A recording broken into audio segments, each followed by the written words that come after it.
My wife had just left for her sister's wedding when my 6-year-old daughter crawled into bed and whispered, "Daddy, we need to leave now." I asked, "What's going on, sweetheart?" She cried, "Mommy changed the locks yesterday. She said we'd be orphans by morning. I tried the doors, all locked. Then I smelled gas and doorbell rang." Chapter 1: The Serpent's Den. John Pierce never believed in coincidences. At 42 he ran Pierce Security Solutions, the most advanced private security firm in the Northeast. The company specialized in protecting high-profile individuals, diplomats, tech moguls, anyone who could afford his premium services. John's reputation was built on two principles: absolute loyalty and devastating retribution for betrayal. His office overlooked Boston Harbor from the 47th floor.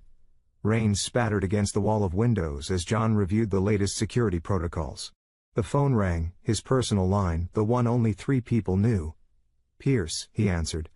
"Mr. Pierce, it's Detective Rodriguez, your private line number. There's been an incident at your children's school. We need you to come down."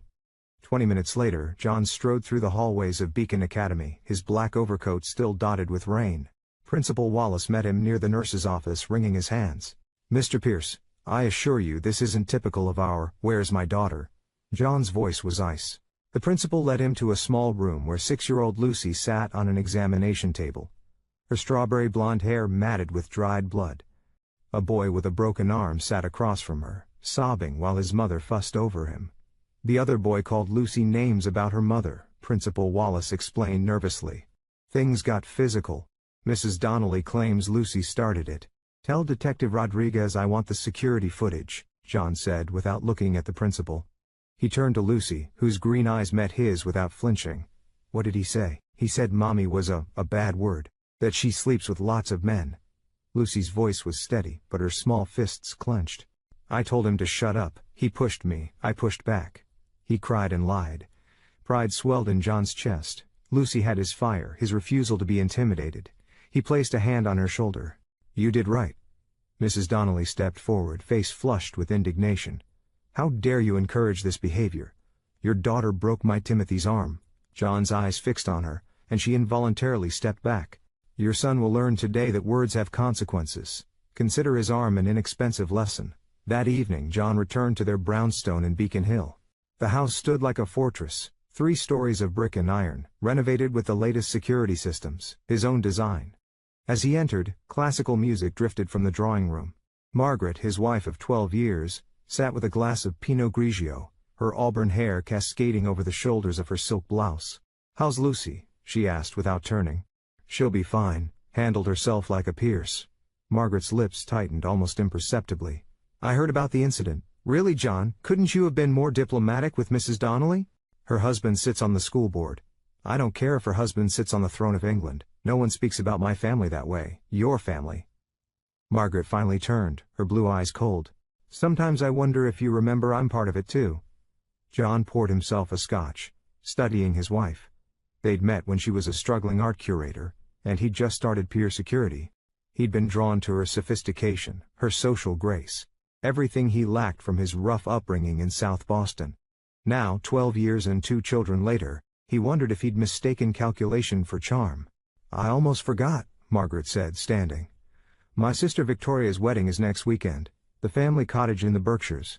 John nodded absently. Victoria Coleman, Margaret's younger sister, was marrying some investment banker John had never met. The Colemans had old money, the kind that whispered rather than shouted, and had never quite approved of Margaret's marriage to a security contractor. "Will you be able to get away from work?" Margaret asked. "I'll try." The next week blurred with meetings and contracts. Pierce Security had just landed a major account, protecting the Adeyemi family, who'd made billions in African telecommunications, and now lived in fear of kidnapping attempts. John threw himself into the work, barely noticing Margaret's increased absences or her sudden interest in her appearance. On Friday evening, he returned home to find Margaret in the master bedroom, packing an overnight bag. She wore a new dress he didn't recognize, deep green silk that hugged her figure. "You're leaving already?" John asked, checking his watch. "I thought the ceremony wasn't until tomorrow afternoon." "Victoria needs help with last-minute preparations. I'll take Lucy with me. You can follow tomorrow morning with William." Margaret zipped her bag with unnecessary force. "Assuming you can tear yourself away from work," John studied his wife's reflection in the mirror. Something felt off: the timing, her attitude, the way she avoided eye contact. But he pushed the feeling aside. Paranoia was an occupational hazard in his line of work. "Safe travels," he said. After Margaret and Lucy departed in a hired car, John spent the evening reviewing security footage from the Adeyemi property. Around midnight he headed to bed, stopping to check on 12-year-old William, who was deeply engrossed in a comic book. "Lights out in 30, champ," John said. "Dad," William looked up. "Is Mom acting weird to you?" John paused. "How do you mean?" "I don't know, different. Like she's hiding something from the mouths of babes," John thought. "Adults are complicated sometimes, don't worry about it." He ruffled William's hair and retired to his empty bedroom, though sleep eluded him. Hours passed, and eventually exhaustion claimed him. Chapter 2. The Warning. John woke to his daughter crawling into bed beside him. The digital clock read 2:14 a.m. "Daddy," Lucy whispered, her small body trembling. "We need to leave now." Instantly alert, John sat up. "What's going on, sweetheart?" Tears streamed down Lucy's face. "Mommy changed the locks yesterday. She said we'd be orphans by morning." Ice flooded John's veins. "Lucy, what exactly did Mommy say?" "She was on the phone in her bathroom. I heard her say by morning they'll all be gone." Lucy's voice broke. "She said to make sure the gas was on high and all the doors were locked." John's training kicked in. He swung out of bed, moving to the door. The handle wouldn't turn. He tried the bedroom windows, sealed shut from the outside. The master suite, designed as his safe room, had become his prison. "Stay calm, baby," he told Lucy, though his own heart raced. The faint smell of gas reached his nostrils. His phone lay on the nightstand. He dialed 911, but the call wouldn't connect. Signal jammer, he realized. Margaret had been thorough. Think. He moved to his dresser, retrieving the emergency toolkit hidden in a false bottom. Lockpicks, glass cutter, portable signal booster, tools of his trade. As he worked on the door's locking mechanism, Lucy huddled on the bed, clutching her stuffed rabbit. "Daddy, I'm scared." "I know, sweetheart, but we're going to be okay." The lock clicked open. John eased the door wide, listening. The house was silent except for the distant hiss of gas. He crept to William's room. The door was locked from the outside. A safety feature John had installed himself now turned against him. He picked it quickly and found his son sleeping soundly. "William." John shook him awake. "Emergency drill. Move." Years of training paid off as William immediately rose, alert and ready. John herded both children to the main staircase, but found it blocked by a security gate, another of his own installations. The doorbell rang. John froze. At 2:30 a.m. there was only one reason for a visitor. He looked at his children. "Stay behind me." Moving to the front door's security panel, he activated the exterior camera. Two men in dark clothing stood on his porch, their faces obscured. Through enhanced audio, he heard one speak into a radio. "Target should be neutralized. Entering now for confirmation." Understanding clicked into place. Margaret wasn't at her sister's wedding.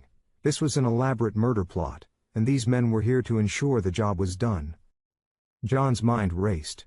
The house's security system was designed to keep people out, not in. Margaret must have had help. Someone who knew the system, knew his routines, knew his weaknesses. "Daddy," Lucy whispered, "what do we do?" John smiled coldly. "We survive. And then, we make them pay." He led his children to the kitchen where he'd installed a secondary exit, a tunnel leading to the wine cellar of the neighboring abandoned building. It had been his insurance policy against exactly this kind of scenario. As they crawled through the passage, explosions rocked the house behind them. The men had triggered the gas. John shielded his children with his body, feeling the heat of the blast. They emerged in the dusty wine cellar, coughing and covered in soot.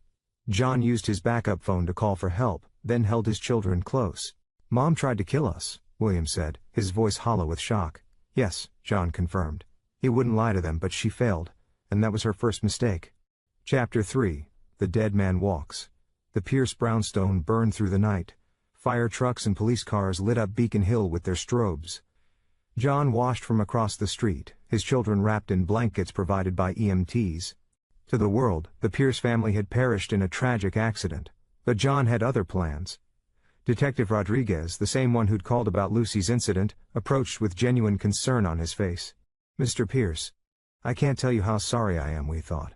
"The 911 call came from your security system about a gas leak. We weren't in time." "You received a 911 call?" John asked carefully. "Automated. Your system sent an alert about a gas leak at 2:45 a.m. Perfect. Someone had programmed his own system to create an alibi. John filed this information away. Detective, I need a favor, John said quietly. I need the world to think we died in that fire. Rodriguez's eyes widened. Sir, think about it. Someone tried to murder my entire family tonight. Someone with inside knowledge of my security systems. Until I know who, my children aren't safe. The detective studied John's face, then nodded. Give me an hour. By dawn the story was set. The Pierce family, casualties of a tragic gas leak and subsequent explosion, bodies too badly burned for identification, a tragedy that would rock Boston's elite and security industry.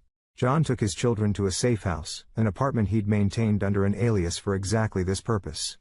As William and Lucy slept, exhausted from their ordeal, John began working his contacts. First call, Raymond Delgado, his head of operations and one of the few people John trusted completely. Boss, thank God you're alive, Raymond said, his voice thick with emotion. The news, we thought. Let the world keep thinking it. Someone tried to erase us, Ray. I need you to find out who. Where do I start?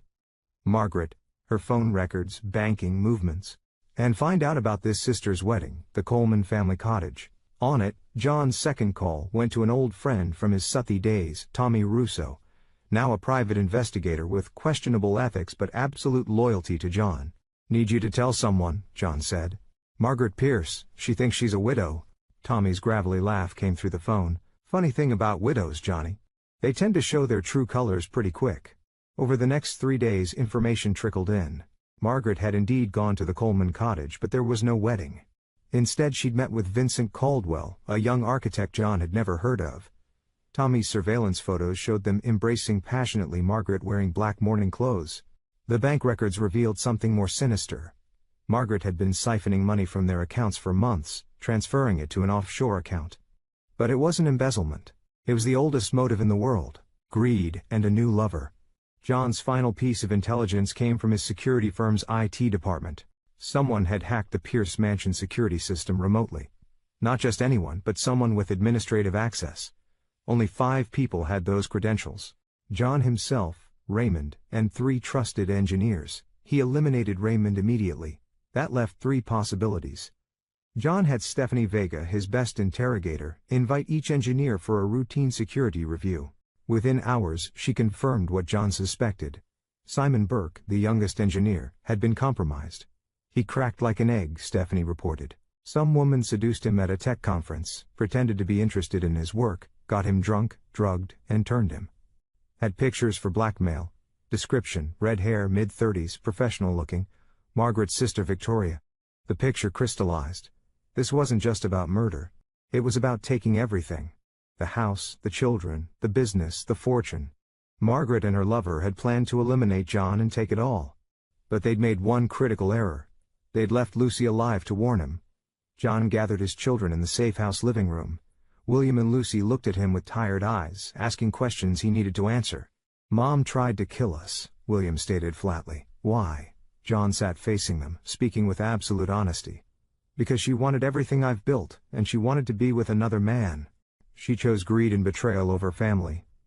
What happens now? Lucy asked. John smiled coldly. Now, the dead man walks. Chapter 4, The Hunter's Trail. The funeral was everything Margaret could have hoped for. Boston's elite turned out to mourn the tragic loss of the Pierce family. Margaret played her part perfectly. The grieving widow in designer black, accepting condolences with quiet dignity. From a surveillance van half a block away, John watched with cold satisfaction. Margaret had chosen the most expensive caskets, wept convincingly as they were lowered into the ground, and delivered a eulogy that would have moved anyone who didn't know the truth. She's good, Tommy Russo commented, adjusting the camera angle. Almost had me believing her. John's jaw tightened. Beside Margaret stood Vincent Caldwell, pretending to be a family friend offering support. The man placed a hand on her shoulder with proprietary familiarity. Tom to learn about him, John said. Over the next 2 weeks John built his case like a master architect. Vincent Caldwell, it turned out, was more than just a pretty face with an architecture degree from Yale. He had a history, expensive tastes, failed businesses, and a pattern of targeting wealthy older women. Through Tommy's investigation, John learned that Vincent had met Margaret at a charity gala 6 months ago. Their affair had started immediately, passionate and reckless.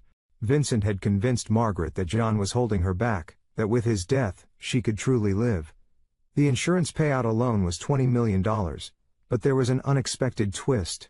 The deeper John dug, the more connections he found between Vincent and the Colemans. Victoria Coleman wasn't just Margaret's sister, she was Vincent's ex-girlfriend from college. The entire family had been in on the plot. "They're all dirty," Raymond reported during a secure call. Victoria married into the Coleman money, but she squandered it. They were facing bankruptcy. This was supposed to save them. John's children adjusted to their new reality with remarkable resilience. He'd enrolled them in a small private school under assumed names, telling them this was temporary. They understood, in their own way, that their father was hunting. One evening Lucy climbed into John's lap as he worked at his computer. "Daddy, when we catch the bad people, what happens to us?" John hugged her tight. "We go home, baby, we get our life back." "But different," William added from across the room. At 12 he understood more than his sister. "We can't go back to before." "No," John agreed. "But we can build something better." Margaret's true nature revealed itself in the weeks following the funeral. She moved quickly to take control of Pierce Security Solutions, presenting herself as John's widow and heir. The board of directors, unaware of her true role, offered condolences and cooperation, but John had prepared for this contingency. Hidden clauses in the company bylaws required his personal approval for any ownership transfer. Margaret found herself hitting legal walls, her frustration growing. "She's getting sloppy," Raymond observed during one of their daily briefings, "making mistakes." "Good," John replied, "the rope's almost ready." His patience paid off when Margaret made her first fatal error. Believing herself secure in her deception, she hosted a small gathering at a downtown hotel, a private memorial for John with select friends and business associates. Vincent Caldwell attended as her date. John watched the event unfold through strategically placed cameras. Margaret laughed too freely, touched Vincent too intimately. They retired to her suite early, unaware they were being recorded. "Phase 1 complete," John told Raymond. "Time to let them know I'm alive." The next morning Margaret received a package at the brownstone, now her property. Inside was a single photograph, John, William and Lucy very much alive, taken the previous day. No message, no threat, just proof that the dead man walked. John's phone rang within the hour, a burner number, but he knew who it was. "John." Margaret's voice trembled. "John, is that you?" "Hello, Margaret," he said calmly, surprised. Her intake of breath was audible. "How? Where are you?" "Close, watching, learning." He paused. "Nice memorial service, by the way." Vincent seems to have gotten over his grief quickly. Silence. Then, "What do you want?" "Justice," John replied. "And believe me, you're going to beg for death before I'm done." The line went dead. Chapter 5: The Tangled Web. Fear made them reckless. Within hours of John's call, Margaret contacted Vincent, who reached out to the Colemans, who panicked and made calls of their own. John's team intercepted everything. "They're planning to run," Stephanie reported, "trying to access the offshore accounts, which I already emptied." John smiled grimly. "Tommy shadowed them. I want to know every move." Margaret's world unraveled rapidly. The bank accounts she'd carefully hidden were frozen. Questions arose about the insurance claim. Creditors appeared, demanding payments she couldn't make. John applied pressure systematically. Anonymous tips to the IRS questioned the Colemans' finances. The SEC received information about Vincent's fraudulent business dealings. Each day brought new problems, new fears. He watched them scramble, observed their true characters emerge under pressure. Vincent turned on Margaret, blaming her for the botched assassination. Margaret lashed out at the Colemans for their incompetence. The family alliance fractured. Like watching rats fight over a sinking ship, Tommy observed with satisfaction. But John wasn't satisfied with financial ruin or legal troubles. He wanted something more personal. The opportunity came when Simon Burke, the compromised engineer, contacted Margaret in desperation. She'd been paying him to stay quiet, but now the money had dried up. Simon threatened to go to the police with everything he knew. Margaret agreed to meet him at an abandoned warehouse in Southey, a location that meant something to John. It was where his father had taught him to fight, where he'd learned that mercy was weakness. John got there first. Simon Burke arrived nervous and alone, carrying a laptop with copies of all the incriminating evidence. He never saw John step from the shadows. The confrontation was brief but educational. Simon learned the price of betrayal firsthand. When Margaret arrived, she found Simon unconscious, tied to a chair, and John waiting. "Hello, Margaret," he said, stepping into the light. "Let's have that talk." Her perfect composure shattered. She backed away, fumbling for her phone, but John had blocked all signals. "You can't, you're dead," she stammered. "No. I'm very much alive thanks to Lucy." John's voice was ice. "She heard your plans, she warned me. My 6-year-old daughter saved us all while you tried to murder your own children." Margaret's face went white. "I never meant to hurt the children, I needed freedom, money, a new life with Vincent." John circled her like a predator. "You could have divorced me, instead you chose murder. Vincent said it was the only way. He said that the Colemans would help, that you'd all be rich, that no one would suspect a thing." John nodded. "I know everything, Margaret, every detail. The offshore accounts, the security breach, the gas leak. Simon here was very helpful filling in the gaps." Margaret looked at the unconscious engineer, then back to John. "What are you going to do?" "Justice," he replied, "but not the kind the courts offer. You want me dead? You'll wish I was." He pulled out his phone and played a recording. Margaret and Vincent planning the murder, discussing how to dispose of the bodies, laughing about the insurance money. "I could send this to the police," John said. "Let you rot in prison. But prison's too kind. I want you to feel what I felt when I realized my wife tried to murder our children." Margaret began to cry, but John remained unmoved. He'd seen her cry before, used tears as weapons to get her way. "Tomorrow night," he continued, "you'll go to the Beacon Hotel. Tell Vincent to meet you there. Tell the Colemans to come to a family meeting to discuss the crisis. The details will be in this envelope." He handed her a sealed package. "Be there at 9, and Margaret?" She looked up, makeup streaked with tears. "If you run, if you warn them, or if you don't show up, your families will receive something far worse than this recording." Chapter 6. The Perfect Storm. The Beacon Hotel's top floor was reserved for a private dinner party. 6 people sat around a gleaming table: Margaret and Vincent, Victoria and her husband Charles Coleman, and a distinguished older couple introduced as the Harringtons. They'd received John's invitation, a summons disguised as a business opportunity. Each person had their own reason for attending.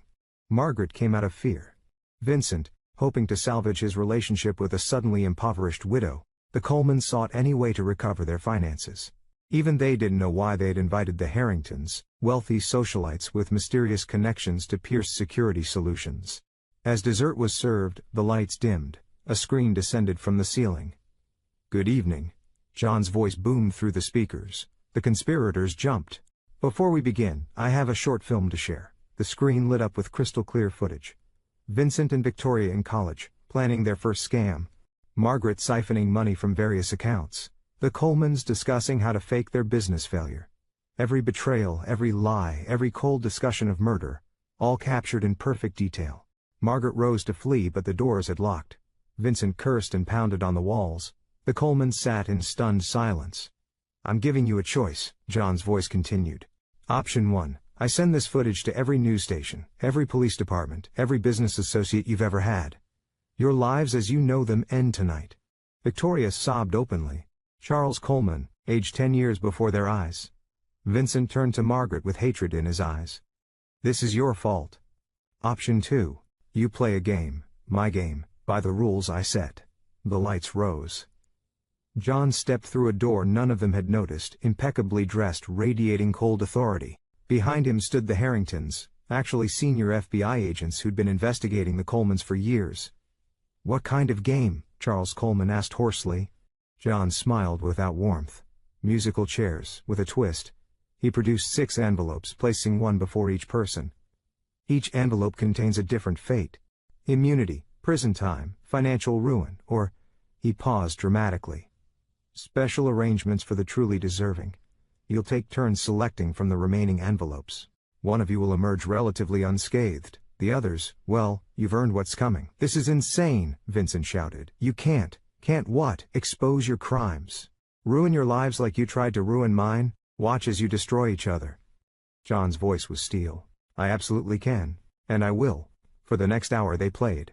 Each revelation in the envelopes turned them against each other. Victoria learned that Vincent was already planning to betray Margaret for another wealthy widow. Charles discovered his wife had stolen from their personal accounts. Vincent found evidence that Margaret had considered having him killed after John's death. By the end, they were a pack of wolves, each willing to sacrifice the others to save themselves. Margaret and Victoria's sisterly bond evaporated. Vincent punched Charles in a desperate attempt to steal his envelope. The Colemans wept as generations of family legacy crumbled. John watched it all with satisfaction. This was justice. Not the clean, simple variety of courts and prisons, but the raw truth of betrayers destroying each other. Finally, only one envelope remained. Margaret's. With shaking hands, she opened it. Inside was a single document, divorce papers, and a custody agreement granting John full rights to their children. Your immunity from prosecution requires 3 signatures, John explained. Yours, mine, and a judge's. You keep your freedom, Margaret, but you lose everything else. Your children will know exactly what you are. Your name will be dirt in the circles you once moved in. You'll live, but you'll wish you hadn't. As for the others, Vincent faced charges for fraud and conspiracy to commit murder. The Colemans would spend years fighting financial crimes allegations. Their privileged world had ended. John turned to leave, then paused. One more thing. Simon Burke? He's already talking to the FBI. Apparently attempted murder is a powerful motivator for cooperation. Chapter 7, The Homecoming. The next morning John returned to his children at the safe house. They had watched the entire night's events on secure video feed. At his insistence, William and Lucy needed to understand the depths of betrayal and the price of justice. Is it over? Lucy asked. Almost, John replied, pulling them close. We have one more thing to do. They drove to Pierce Security Solutions headquarters. Word had spread that John Pierce was alive. Employees cheered as he walked in with his children. Raymond met them at the elevators, tears in his eyes. Welcome home, boss. John addressed the assembled staff personally, thanking them for their loyalty during the crisis. He explained that those who'd betrayed him had been dealt with. Pierce's security would emerge stronger. Later, in his office, he found a package on his desk. Inside was Lucy's lucky rabbit, slightly singed from the fire, and a note from Detective Rodriguez found this in the ruins. Thought she might want it back. That evening John took his children to dinner at their favorite restaurant. They'd grown in these weeks, harder, wiser, but not broken. Dad, William said over dessert, are we safe now? John considered the question carefully. Safer than before. But remember what you've learned. Trust carefully, watch constantly, and never let your guard down. Lucy hugged her rescued rabbit close. And family protects family, she added. John smiled proudly. Exactly. Chapter 8, The Ripple Effect. The aftermath of John's revenge spread like wildfire through Boston's social circles. Margaret lived in isolation, shunned by the very society she'd craved. Her daily existence became a punishment. Watching her children thrive without her, seeing her former friends cross the street to avoid her, receiving photos of her ex-husband's success, Vincent Caldwell learned about survival the hard way. Federal prison awaited, but first came the street justice. John's reputation meant certain people took interest in the man who'd tried to murder him. Vincent discovered that even without direct action, John could make prison a nightmare. The Colemans fared no better. The family's centuries-old businesses crumbled under investigation. Charles and Victoria's marriage dissolved in bitter lawsuits. Their children, innocent of their parents' crimes, had to rebuild their lives from nothing. Simon Burke cooperated fully with authorities, earning a reduced sentence, but John's influence extended beyond courts. The man found it impossible to get tech work again. Every door closed, every application rejected. He became a lesson for others about the cost of betraying John Pierce. But John's most satisfying revenge wasn't what he did to his enemies, it was what he built in their absence. Pierce Security Solutions expanded internationally. The Adiemi account, impressed by John's handling of his personal crisis, led to contracts across Africa. John's reputation for loyalty and ruthlessness made him the most sought-after security consultant in the world. More importantly, his relationship with his children deepened. William applied to MIT at 16, already showing his father's aptitude for security systems. Lucy, now 8, had become the daughter John always hoped for. Smart, fierce, and unforgiving of betrayal. They'd moved back to Beacon Hill, but not to the old brownstone. Too many ghosts. Instead, John built a new fortress. State-of-the-art, impenetrable, a castle for his new dynasty. Chapter 9, The Final Testament. 10 years after the night that almost destroyed him, John sat in his office, watching his now 18-year-old daughter give her MIT valedictorian speech via video feed. Lucy had his eyes, his drive, his unwavering principles. A knock interrupted his pride. Detective Rodriguez entered, older but still sharp. Thought you'd want to know? Margaret's heart gave out yesterday. Natural causes. John felt nothing. The children know? They were listed as next of kin. You want me to handle it? No, I'll tell them tonight. John turned back to the video. Lucy was talking about justice, about standing up to evil. His eyes burned with fierce pride. Rodriguez lingered. For what it's worth, John, what you did that night, some might call it extreme. John's smile was cold. I don't care what some people think. They weren't the ones who smelled gas while their family slept. They weren't the ones who heard their 6-year-old daughter whisper that her mother planned to make them orphans. The detective nodded. Just wanted you to know I never doubted you made the right call. After Rodriguez left, John opened his desk drawer and pulled out his personal journal. He'd kept it since that night, documenting everything, not for the courts or history, but for his children. He wrote to William and Lucy, "When you read this, I'll be gone. But know this truth, I regret nothing. Every action I took after that night was necessary. Your mother and those who betrayed us learned that mercy is earned, not given. You've become everything I hoped for. Strong, uncompromising, loyal to those who deserve it. You understand that justice isn't always legal, but it's always necessary. Remember, family protects family, always. And to those who cross us, give them no quarter, show them no mercy. Let them serve as reminders that betrayal has a price. Forever yours." Dad. That evening John gathered his family in their new home. William was home from college for the weekend. Lucy would join him at MIT after her graduation. "I have news," John announced. "Margaret passed away yesterday." The silence stretched. Then Lucy asked, "Should we feel something?" John looked at his children, strong, whole, unbroken by their mother's betrayal. "Only relief," he replied. "Relief that she can never hurt us again." William raised his glass. "To family, to justice," Lucy added. "To those who earned our trust," John finished. "And to those who didn't, may they rot in whatever hell they've found." They drank, 3 warriors who'd survived betrayal and emerged stronger. Outside, Boston glittered in the night, unaware that in a fortress on Beacon Hill, the Pierce family had just written the final chapter of their testament. A testament written in blood, sealed in vengeance and passed down as legacy. Never forgive, never forget, and never let betrayal go unpunished. The dead man had walked, and justice had been served. Epilogue. The price of betrayal. 23 years after Margaret's death, Lucy Pierce Campbell stood before her father's grave in Mount Auburn Cemetery. The morning Boston air was crisp, carrying the scent of early spring blossoms. At 42, she was the spitting image of John, same intense green eyes, same uncompromising stance. Her twin sons, just 6 years old, hugged her legs, eerily reminiscent of her own childhood. "Tell us the story again, Mama," asked Nathan, the older twin by 3 minutes. "About how Grandpa made the bad people pay," added Noah. Lucy smiled, running a hand through Nathan's hair. "Later, my loves. First we pay our respects." She placed fresh flowers on John's grave. He'd lived to 92, sharp until the very end, watching over his growing dynasty of Pierces. When the heart attack finally claimed him, Lucy had been holding his hand, promising to continue his legacy. "Miss you, Dad," she whispered. "You'd be proud." The sound of approaching footsteps made her turn. William, now a distinguished 68, strode down the path.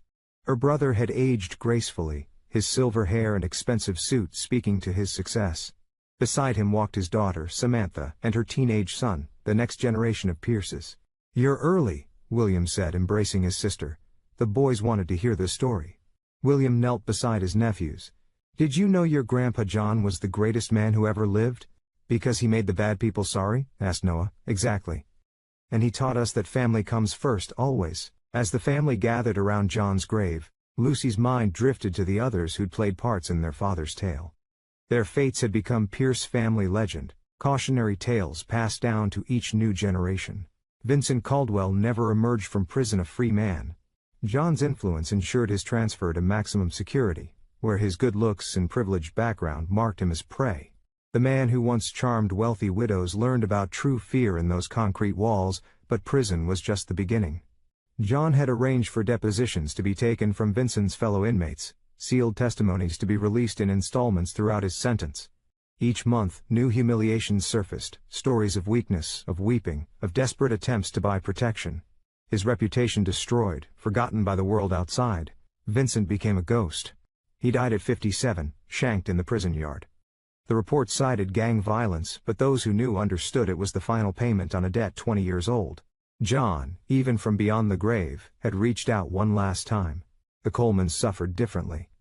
Victoria developed early-onset Alzheimer's, her mind crumbling like her family's fortune.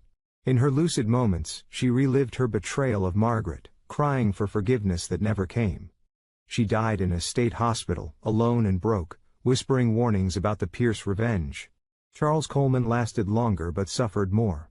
The IRS investigation exposed decades of tax fraud, stripping away the family's remaining wealth. His children disowned him, and his friends abandoned him. He took his own life in a motel room, leaving only a note. John Pierce was right about justice. The Coleman name, once synonymous with Boston's elite, disappeared entirely. Their mansion was converted to condos, their businesses sold piecemeal, their legacy erased. As John had promised, they faced worse than prison. They faced the absolute destruction of everything they'd built. Simon Burke, the engineer who betrayed John's security systems, lived out his sentence in terror. Every day brought new threats, mysterious accidents, and constant reminders that John's reach extended even here. Upon release, he'd attempted to start fresh in California, but John's network followed him. No job lasted, no relationship survived. He finally settled in a small town in Maine, living under an assumed name, jumping at shadows, and checking his locks obsessively. The irony wasn't lost on him. The man who disabled John's security now lived in perpetual fear of unprotected doors. Margaret's fate, perhaps, was the cruelest. After Vincent's imprisonment and the family's destruction, she lived another 13 years. Unable to face Boston society, she'd fled to Europe, changing locations whenever rumors of her identity surfaced. The photos John had arranged to be sent continued throughout her life. Lucy's graduation, William's wedding, the grandchildren she'd never meet. Each image a reminder of what she'd lost by choosing greed over family. She died in a small apartment in Prague, discovered days later by neighbors who knew her only as that sad American woman. Her will left everything to animal shelters. The letter she'd written to Lucy and William begging forgiveness was found unsent in her desk. Lucy burned it unread when the Czech authorities finally tracked down her address. Detective Rodriguez lived to 95, retiring as Boston's longest-serving homicide detective. He carried the secret of John's survival to his grave, occasionally visiting to discuss old cases and new threats. His grandson now worked for Pierce Security Solutions. Tommy Russo, John's Suddy friend turned private investigator, operated until his death at 88. His detective agency merged with Pierce Security, and his children continued the tradition of absolute loyalty to the Pierce family. Tommy's funeral saw criminal and law enforcement alike paying respects, united in their awe of a man who'd never betrayed a friend. Raymond Delgado succeeded John as head of Pierce Security Solutions, running it for 20 years before passing it to William. The company expanded globally, becoming the world's premier security firm. Every employee signed John's famous loyalty clause: betray a Pierce client, face consequences that make prison seem merciful. Lucy's career path surprised no one. After MIT, she joined the FBI, specializing in corporate espionage and white-collar crime. Her methods were her father's ruthless, thorough, and creative. Criminals called her the Ice Queen, unaware she took it as a compliment. Her closure rate exceeded 90%, and stories of suspects confessing rather than face her interrogation techniques became urban legend. At 35, she'd met David Campbell, a federal prosecutor, as uncompromising as she was. Their marriage merged two aggressive bloodlines, producing the twin terrors who now tugged at her coat. She'd resigned from the bureau to focus on the family business and family justice. William followed a different path, but with the same purpose. After Harvard Law, he revolutionized Pierce Security's legal department. His specialization was destroying enemies through systematic legal warfare, lawsuits, injunctions, and investigations that left targets broken and bankrupt. He married Margaret Solis, a federal judge, expanding the family's influence throughout the justice system. Together, the siblings built an empire that enforced John's philosophy. Loyalty is rewarded, betrayal is annihilated. The twins stepped back from the grave. "Tell the story now," they asked together. Lucy and William exchanged glances. Some Pierce traditions needed preserving. They settled on a nearby bench, the family gathering close. The boy sat at Lucy's feet as she began the tale their father had told them decades ago. "Long ago, your grandfather trusted someone he shouldn't have." As Lucy spoke, she watched her son's reactions. Nathan's jaw clenched at mention of Margaret's betrayal. He had John's temper. Noah's eyes went cold discussing the planned murder. He had that pure size. When she described John's revenge, both boys nodded approvingly. "What's the moral?" Nathan asked when she finished. "Family above all," William answered. "And justice always," added Samantha. "Never forgive betrayal," Noah concluded, unconsciously echoing John's own words. Lucy felt her father's presence like a warm hand on her shoulder. Yes, they understood. The legacy lived on. Later at the Pierce family compound, a modernized fortress in Beacon Hill, the gathering continued. Extended family filled the house, cousins, spouses, children and grandchildren, all bound by blood and John's fierce principles. In the study, Lucy found an old file hidden behind her father's books. His handwriting covered the yellowed pages, a journal entry from 50 years ago. Each generation must face betrayal. Each must choose between forgiveness and justice. I chose justice. Let my children choose wisely. She smiled. They'd chosen justice, all of them. And they'd pass that choice to their own children. A knack interrupted her thoughts. Tommy Russo III entered, now 47 and head of the Private Investigation Division. Lucy, we have a situation. She raised an eyebrow. Betrayal? Embezzlement? One of our senior executives. Moving money offshore just like Margaret. Lucy stood, slipping naturally into command mode. Gather the team, full surveillance. I want everything, financials, communications, relationships. Find the weak points. Tommy nodded. Like your father always said, the rope is strongest when they hang themselves. Lucy finished, channeling John's cold satisfaction. And Tommy, make sure they understand this isn't just business, this is personal. Over dinner the family discussed the situation. William offered legal strategies. Samantha suggested psychological pressure points. Even the grandchildren, those old enough to understand, contributed ideas. The Pierce family worked like a well-oiled machine, each member playing their part. Later, as Lucy tucked her sons into bed, Nathan looked up at her. Mama, when someone betrays family, what do we do? We remember Grandpa John, she answered, smoothing his hair. We are patient. We gather information, and we make them pay in ways they never imagine. Noah snuggled against her. Like the story? Exactly like the story. Now sleep, my little warriors. Tomorrow you'll learn more about justice. Alone in her study, Lucy opened her laptop and began planning. The new betrayal would be handled swiftly and completely. The executive, a man named Harrison Blake, would learn what generations before him had learned. The Pierce family never forgave, never forgot, and never failed to collect their debts. She drafted messages to her team, each instruction precise and merciless. The Ice Queen was in full effect. As she worked, she remembered her father's final words. They may forget who I was, but they'll never forget what I did. Smile, cruel and determined. Lucy prepared to add another chapter to the Pierce legacy. The dead man's shadow still walked, guiding his descendants in the sacred art of vengeance. 23 years had passed since John's death. But his truth remained constant. Loyalty was rewarded, betrayal was destroyed, and family came first. Always. In Boston's financial district, Harrison Blake slept peacefully, unaware that morning would bring the first whispers of his destruction. Across the city, Tommy Russo III's team began their surveillance. At the federal courthouse, William reviewed legal strategies. At Pierce Security Headquarters, emergency protocols activated. The machine John built was flawless, unstoppable, eternal, and at its heart still beat the fierce determination of a man who'd survived his death and taught his children that justice, real justice, acknowledged no limits and no mercy. The dead man continued to walk through his children, his grandchildren, and all who bore the Pierce name. His testament lived on, carved in the failures of those who learned too late that betrayal carried a price beyond comprehension. And somewhere, in the space between dreams and waking, John Pierce smiled. The legacy continues. Thanks for watching, take care, good luck. After listening to today's story, perhaps it has raised some new questions in your mind, or maybe it has brought back some old memories. Every day on Reddit, new experiences and moments create fresh stories, and they connect all of us. Everyone has their own unique journey in life, and we all try to understand the world in our own way. These kinds of moments remind us that we are all human, sometimes happy, sometimes sad, and always learning something new. If you enjoyed this story, feel free to share it with your friends. Your thoughts and feedback are always valuable to us, as they motivate us to create even better content. Every story has its own unique angle, and our goal is to understand everyone's perspective and make our content diverse and relatable. Stories like these help us realize that life's journey is different for everyone, and by hearing other stories, we learn something new. You can also share your own stories with us. Your experiences are valuable to us as well, and if you enjoyed this video, please leave your feedback. We aim to create content that brightens your mind and gives you new ideas every time. If you've already seen this video before, your feedback is still important. With every piece of feedback, we can improve our content and bring a new perspective to our viewers.